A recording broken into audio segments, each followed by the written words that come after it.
Hi guys, in this video we will discuss about forms. Guys, forms అనే concept HTML లో చాలా important guys. ఒకవేళ మీకు ఇంకా ఫార్మ్స్ అంటే ఏంటో తెలియకపోతే ఈ వీడియోని ఫుల్గా చూడండి గైస్, మీకు పిచ్చ క్లారిటీ వచ్చేది. ఇప్పుడైతే నేను నా క్రెడెన్షియల్స్ ఇచ్చేసి సబ్మిట్ కొడుతున్నాను. ఏం జరుగుతుందో చూద్దాం గైస్, ఓకేనా? సో నేనైతే నా ఈమెయిల్ ఎంటర్ చేశాను, నా పాస్వర్డ్ ఎంటర్ చేశాను గైస్. ఒకవేళ మీకు సబ్మిట్ బటన్ కొట్టగానే సో ఫ్రంట్ ఎండ్ నుంచి డేటా అనేది బ్యాక్ ఎండ్కి ఎలా పాస్ అవుద్దో మీకు తెలిస్తే కింద కామెంట్ చేయండి గైస్. తెలియకపోతే ఈ వీడియోని మనం చూద్దాం గైస్. ఎప్పుడైతే నేను సబ్మిట్ బటన్ క్లిక్ చేశాను చూడండి, నేను ఎంటర్ చేసిన ఈమెయిల్, నేను ఎంటర్ చేసిన పాస్వర్డ్ అనేది మనకి యూఆర్ఎల్లో డిస్ప్లే అయిపోయింది, ఓకేనా? సో అలా యూఆర్ఎల్ ఎలా డిస్ప్లే అయింది, అసలు డిస్ప్లే అవ్వాలంటే ఏం ఉపయోగించాలి గైస్? ఈ అన్నింటికి ఆన్సర్ ఏంటంటే మనం ఫ్రంట్ ఎండ్ నుంచి డేటా అనేది బ్యాక్ ఎండ్కి పాస్ చేయాలంటే మనం ఫార్మ్స్ అనే కాన్సెప్ట్ని ఉపయోగించాలి గైస్. ఇప్పుడు అసలు ఫార్మ్స్ అనే కాన్సెప్ట్ని HTML ఎలా క్రియేట్ చేయాలో చూద్దాం గైస్, ఓకేనా? సింపుల్ గైస్, మనం ఫార్మ్స్ అనే కాన్సెప్ట్ని ఇంప్లిమెంట్ చేయాలంటే ఫార్మ్ అనే ట్యాగ్ ఉపయోగించాలి. దాంట్లో మేజర్గా మనం యాక్షన్ అనే అట్రిబ్యూట్ ఉపయోగిస్తాం, మెథడ్ అనే అట్రిబ్యూట్ ఉపయోగించాలి.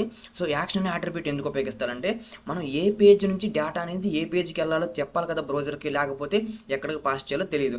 సో ఇక్కడ మనం డెస్టినేషన్ పాత్ అనేది ఇవ్వాలి గైస్, ఓకేనా? For example user login page నుంచి లాగిన్ పేజ్లో ఎంటర్ చేసిన డేటా అనేది డాష్ బోర్డ్ పేజ్కి వెళ్ళాలంటే ఇక్కడ మనం డాష్ బోర్డ్ URL పాత్ ఇవ్వాలి గైస్, ఓకేనా?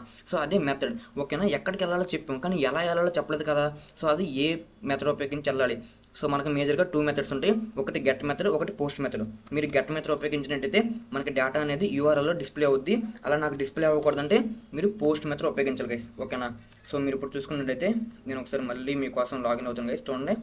సో ఇప్పుడు నేను నా ఈమెయిల్ ఇచ్చాను, నా పాస్వర్డ్ ఇస్తాను గైస్. ఇప్పుడు నేను ఉపయోగించింది పోస్ట్ మెథడ్. ఇందాక నేను గెట్ మెథడ్ ఉపయోగించినప్పుడు మనకి URLలో డేటా డిస్ప్లే అయింది కదా. ఇప్పుడు నేను ఎప్పుడైతే పోస్ట్ మెథడ్ ఉపయోగిస్తానో చూడండి, మనకి డేటా అనేది URLలో డిస్ప్లే అవ్వదో, మనకి సెక్యూరిటీగా మన డేటా అనేది ఫ్రంట్ ఎండ్ నుంచి బ్యాక్ ఎండ్కి పోస్ట్ అవుతుంది guys. That's it guys. If you want to know more about this topic, please check my description guys. If you have any doubts, please comment guys.